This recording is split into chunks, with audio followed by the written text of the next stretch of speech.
If you've got lateral hip pain, so hip pain on the outside of your hip here, you might have been diagnosed with bursitis.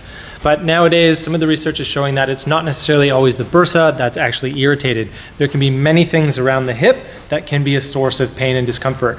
So now we call it GTPS, Greater Trochanteric Pain Syndrome. So your greater trochanter being the big bony bit across through here. So we do have a bursa that sits there right under the tendon. Most often than not, what the research actually shows is we actually have like a tendinopathy. So from the gluteal tendons that connect down into that bony part, that has become irritated and highly sensitized. So we need to approach it somewhat like a tendinopathy, but be mindful of everything else that's around the hip. So in this next little series, we're going to cover a couple things that you can do in rehab and some do's and don'ts around greater trochanteric pain syndrome or that lateral hip pain.